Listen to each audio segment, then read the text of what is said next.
پاکستانی تاریخ کے سب سے بڑے 7 انڈرورلڈ ڈان۔ دوستو، کیا آپ نے کبھی سوچا ہے کہ پاکستان کا سب سے بڑا ڈان کون ہے؟ آج اس ویڈیو میں ہم آپ کو پاکستان کے سب سے خطرناک 7 انڈرورلڈ ڈانز کے بارے میں بتائیں گے، تو چلے بغیر وقت ضائع کیے شروع کرتے ہیں۔ نمبر 7، فاروق کھوکھر۔ مشہور زمانہ ڈان نامی تاجی کھوکھر کا بیٹا اور پیپلز پارٹی کے سینیٹر حاجی نواز کھوکھر کا بھتیجا فاروق کھوکھر ہماری لسٹ میں 10ویں نمبر پر ہے۔ اس کے آگے پیچھے پھرتی مہنگی گاڑیاں، اس کے باپ کے پالے ہوئے بدماشوں کی فوج اور اس کا شاہانہ طرز زندگی اس کی شہرت کی وجہ ہے، اور اس میں سے کچھ بھی اس کا اپنا کمایا ہوا نہیں ہے، یہ سب اس کے باپ کی بنائی ہوئی دولت ہے۔ اسلام آباد میں ایئرپورٹ کے قریب ڈیرہ تاجی کھوکھر اس کی شاہانہ زندگی کی ایک جھلک ہے۔ یہاں بہت سے نایاب جانور پالے گئے ہیں اور طرح طرح کی گاڑیاں بھی موجود ہیں۔ فاروق کھوکھر نے کھوکھر 333 کے نام سے ایک گروپ بھی بنا رکھا ہے جس کا سوشل میڈیا پر بڑا چرچا ہے۔ فاروق کھوکھر بدماشی کے علاوہ پچھلے کچھ عرصے سے فلاحی کاموں میں بھی بڑا سرگرم نظر آتا ہے۔ حالیہ دنوں میں اسلام آباد کے کسی ایس پی کی طرف سے گرفتار کیے جانے پر سوشل میڈیا پر فاروق کھوکھر کی طرف سے بڑی گرما گرمی رہی ہے۔ Number 6، Gogi but. دوستو، دنیا کی تاریخ میں لاہور میں پہلی مرتبہ کسی ایئرپورٹ کے اندر جا کر قتل کیا گیا۔ قتل ہونے والے کا نام ٹیپو ٹرکا والا تھا۔ جس شخص کو اس قتل سے شہرت ملی اس کا نام گوگی بٹ ہے۔ 1960 میں آنے والے غنڈہ ایکٹ میں لاہور کا اکلوتا بچنے والا بدماش خواجہ عقل بٹ ہے، جو کہ گوگی بٹ کے نام سے مشہور ہوا۔ چھوٹی عمر میں ہی گوگی بٹ نے گوال منڈی سے بھتہ خوری اور لینڈ گرینگ میں اپنا نام کمایا۔ حکومتیں آتی جاتی رہی مگر گوگی بٹ آج بھی لاہور پر راج کرتا ہے۔ یہ اس بات کا ثبوت ہے کہ اس نے سیاسی سطح پر کیسے خود کو مضبوط کر رکھا ہے اور اس کے دوست کتنے طاقتور ہیں۔ نمبر 5، عابد باکسر۔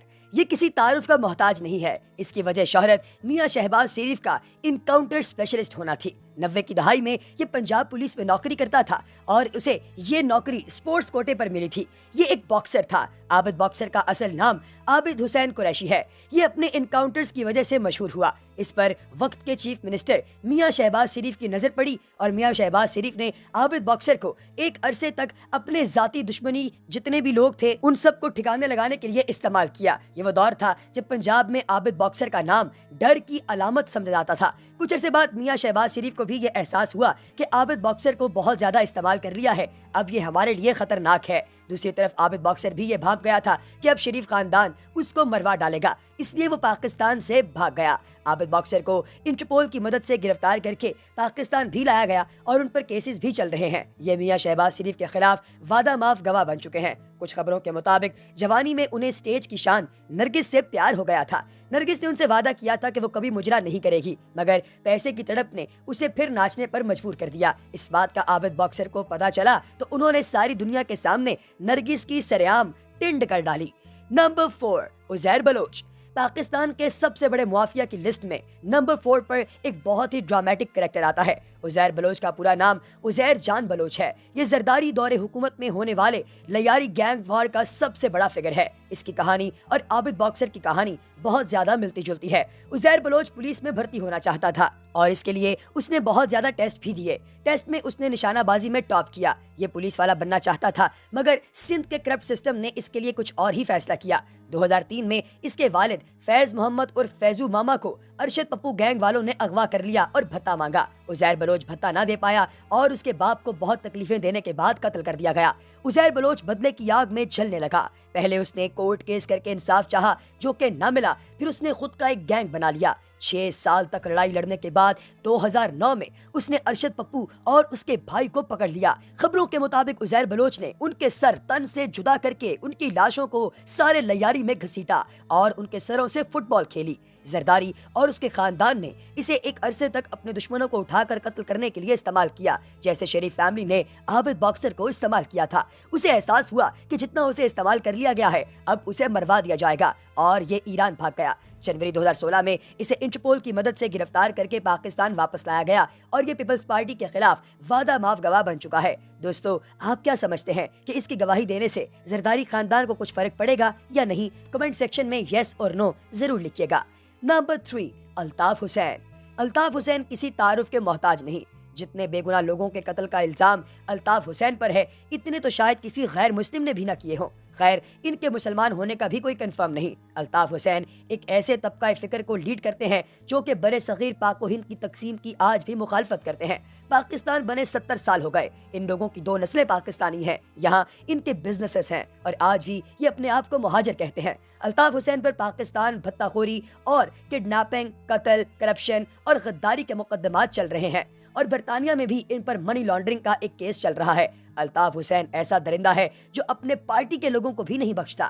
اس نے MQM کے ڈاکٹر عمران فاروقی کو ملنے کے بہانے لندن بلا کر قتل کرا دیا تھا، کیونکہ پارٹی میں ڈاکٹر عمران فاروقی کو عزت کی نگاہ سے دیکھا جاتا تھا اور یہ بات چل رہی تھی کہ اگر ڈاکٹر عمران فاروقی MQM کی باغ ڈور سنبھال لیں تو بہت اچھا ہوگا۔ کراچی میں بوری بند لاشوں کا ٹرینڈ بھی الطاف حسین نے ہی شروع کیا تھا۔ کراچی والوں کو یہ بات سمجھ لینی چاہیے کہ ایسے لوگ کبھی بھی ان کے لیڈر نہیں بن سکتے۔ نمبر 2، تاجی کھوکھر۔ دوستو، اگر آپ نے کبھی سوچا ہے کہ ملک ریاض کے پاس کون سی جادو کی چھڑی ہے جو وہ ہزاروں ایکڑ زمینیں خالی کروا کر وہاں بحریہ ٹاؤن لانچ کر دیتے ہیں، تو اس جادو کی چھڑی کا نام تاجی کھوکھر ہے۔ فروخ کھوکھر کا باپ امتیاز کھوکھر عرف تاجی کھوکھر پنڈی کے مشہور زمانہ ڈان جن کا نام ہر نمبر 2 کام میں جڑا ہوتا ہے۔